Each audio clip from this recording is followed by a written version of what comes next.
Actually, hindi natin alam anong uumpisa natin pagdating sa issue ng bigas. Totoo. Food emergency, security emergency ba? Yung presyo ba nito na ibebenta ng 38 pesos? Aha. Pero alamin natin kasi ang pangunahin ho dyan na may hawak ng bigas at sila ho ang nakatibon sa kanila ngayon. Nasa Oy, warehouse NFA, nila. Nasa nandyan sa warehouse. inyo yan. Ilabas nyo na. Oo. Ang National Food Authority Administrator ating pong kakausapin sa umaga ito, Sir Larry Lacson. Sir Larry, good morning. Double Y sa Double B. Good morning po, Administrator. Good morning, Double Weng at Salamat. sa ating mga taga-subaybay. Good morning po. Ano na ang magiging kilos ng NFA sa mga susunod na araw? Merong national deklarasyon ng National Food Security Emergency o wala? Yan. Magpapakawala na ba kayo ng murang bigas po sa mga palengke? Kasi yun ang plano na Yes. magbebenta daw ho kayo una sa mga munisipyo o LGU, mga LGU. Opo. Yun namang murang bigas. Patuloy po tayo sa P29 no po, sa mga kadiwa natin. At pinaparami pa rin po yan ng Department of Agriculture. Yan po naman parang tahi-tahi po yan Yun pong sinabi na una na for LGUs na magbebenta ng 38 or 36 na bigas, nakatahi din po yan dito sa rice price emergency. Meaning, kung magkaroon man po ng rice price emergency na pwede po kaming maglabas ng aming mga bigas, yan din po dadaan. Yan din po dadaan sa mga LGUs through their own way of kadiwa. Opo. So, yan din po. Lahat po yan dadaan sa LGUs natin kasi sila po yung may, sabihin na natin parang network sa baba para makapag-distribute po tayo ng bigas. Nabanggit nyo, nabanggit ni Administrator Price Rice Emergency. Yung ba yung tawag ninyo sa NFA? Pag ganito may problema tayo sa presyuhan ng bigas? Yun po ang nakasaad sa ating amended RTL. Oo. Opo, yung kakulangan or yung rice supply emergency or yung price emergency po, yan po ang tawag namin. Yun ang magtutulak para kumilos na eventually ang NFA. Pero marami na po bang LGU ang nagpakita ng intensyon na bibili sila ng bigas sa inyo para ipamahagi or ibenta sa kanilang mga constituents? Ang alam ko po, ang Department of Agriculture ay nakipagpulong na sa mga Metro Manila mayors initially at may mga kinakasapang mga pagpupulong sa iba't ibang mga mayor and governors sa mga iba't ibang lugar po. No? So, pagdating po dyan sa pag-organize po niyan, ang Department of Agriculture po ang nanguna. Tayo naman po ay kapag nag-declare na po si Secretary Kiko ng rice price emergency, kami po ay pwede na, no? Aatasan niyo na kami. O sige, mag-release na kayo ng bigas ninyo. Ito po hindi aging stocks ha. Pag sinabi po sa price emergency, hindi po aging stocks, yung regular stocks natin. So nationwide po, kami po ay pwede nang mag-release. Yun po 36 to 38 pesos per kilo po ang pagkakabenta nito o magiging benta nito ng NFA. Hindi, ganito po, no? Para at least klaro lang, hindi po Please. si NFA ang magbebenta diretso sa merkado. Opo. No, sa Kami mga po ay LGUs Sa po. mga LGU. Sa LGUs. Sa mga LGU po, opo, Yes. tama po. LGUs and DA Kadiwa sa amin po kukunin. Including FTI po. Si Opo. FTI po Sa bilang inyo. GOCC, sa amin po kukuha. Most likely po marami po ang i-handle ni FTI dito kasi sila po ang nag-handle ng kadiwa natin. no? Magkano nga po ang Distribution magiging right now. benta ninyo ng per kilo?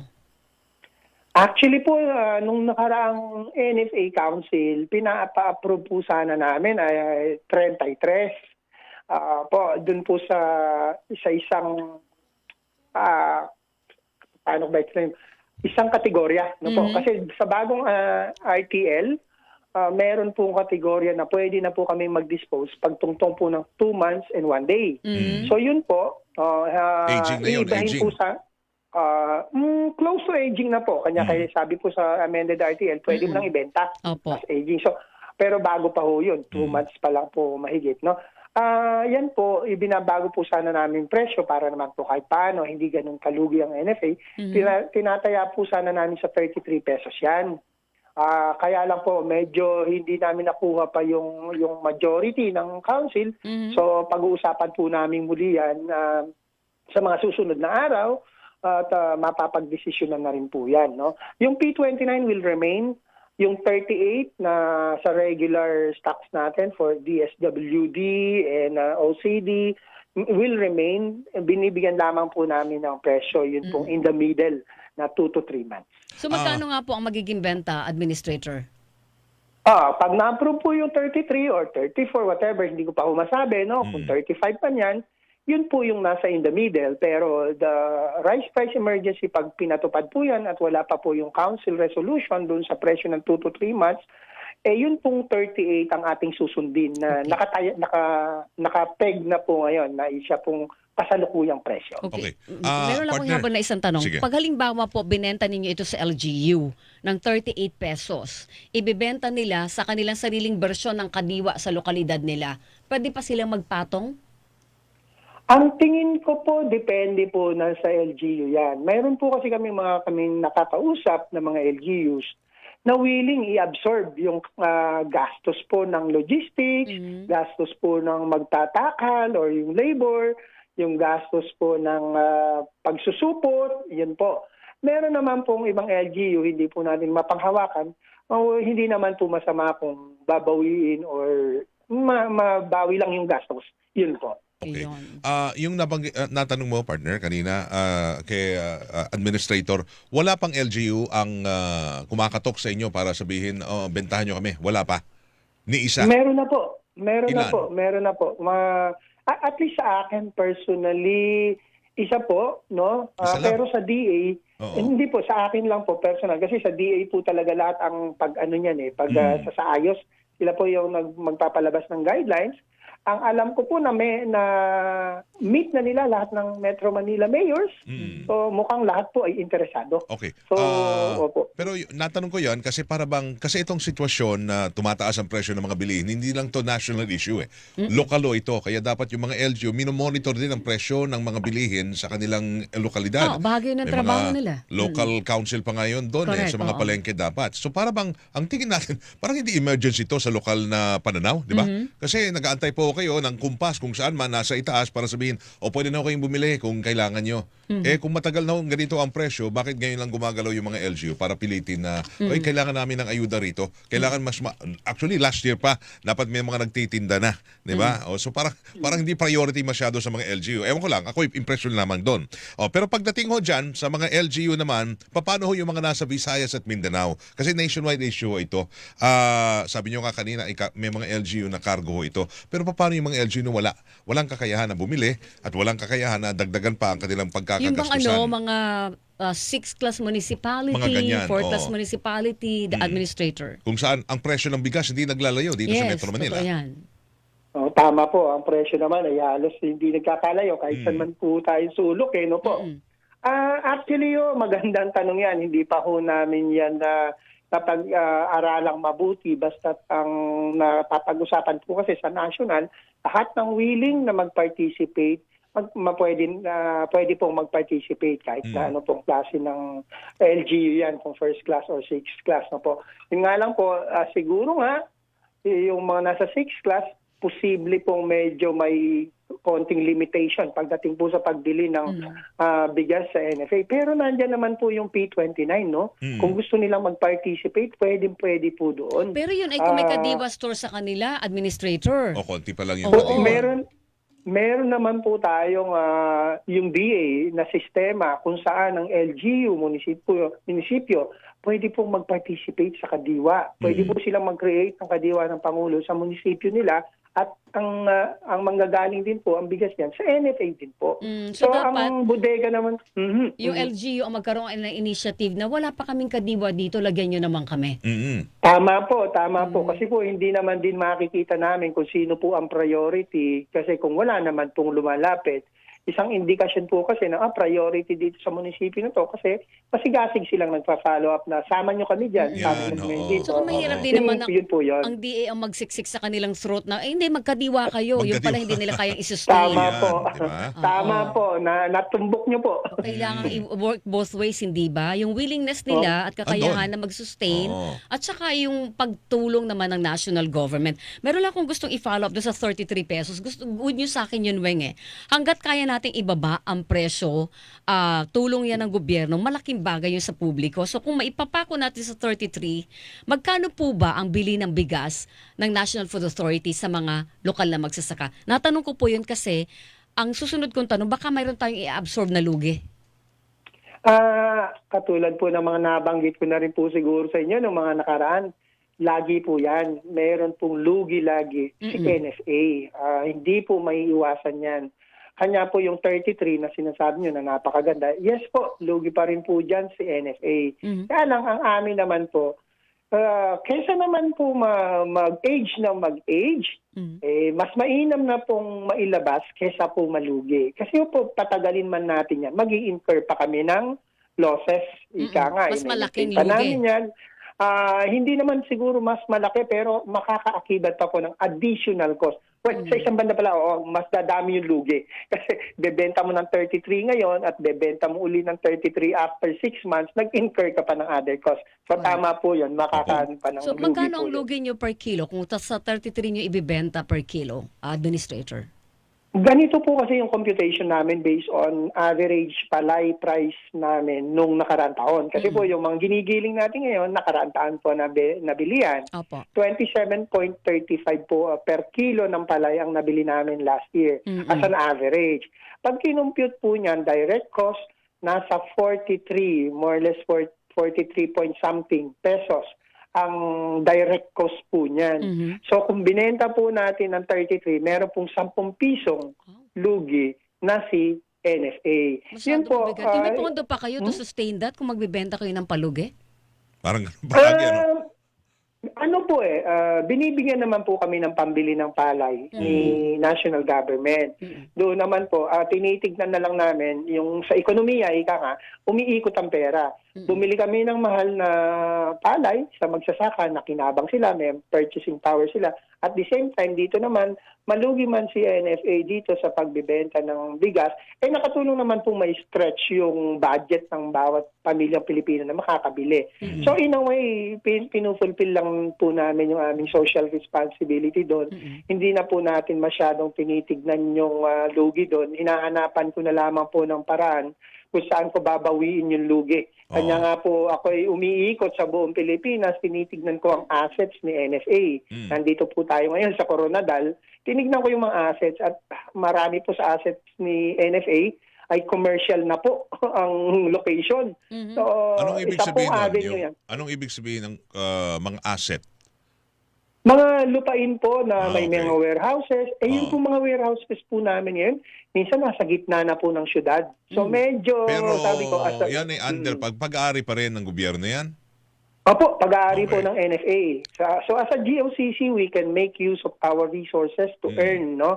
Make our assets earn for us, for the NFA. Opo. Para po yung kung ano mang lugi namin sa Mababawi. bigas, mabawi po namin doon. Okay. Yun po ang ating diskarte dyan. Administrator, may habol akong tanong. Kung magbibenta kayo ng 33, paano nyo matitiyak na hindi ito sasamantalahin ng mga trader or ng mga retailer na bibili sila ng marami using different route ng bilihan para makuha yung murang bigas ng NFA?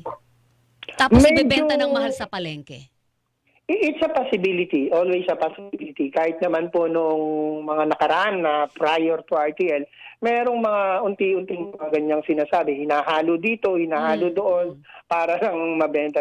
Pero ito naman po, itong sa kasalukuyang sitwasyon, hindi naman po natin ilalarga ito ng volume sa mga limited pa rin naman po ito. Ibig sabihin, para mapagbigyan natin lahat ng magre-request, nakalimit pa rin naman po ito. Ang mahalaga po lang talaga sa atin, ay yun pong mayroon talagang presence no sa halos lahat ng palengke, munisipyo, yung bigas na yon na abot kaya ng ating mga kababayan. Opo, Kasi ang sense ko doon, Administrator, kailangan mayroon tayong pamasak sa anumang leak doon sa ruta ng pagbibenta kasi defeated ang purpose ng napakagandang hakbang ng gobyerno kung hindi direktang pakikinabangan na nakararaming Pilipino. Nagpapakalugi ang gobyerno dito, di ba, Weng? Hindi, pero sandali. Susulitin natin yung lugi ng gobyerno Oo. by making sure na talagang yung mahihirap ang makikinabang Oo. dito, hindi yung mga retailer at trader din, di ba, Administrator? Administrator, paano ba yan? Tama po, tama po yun. Pagbenta nyo sa LGU,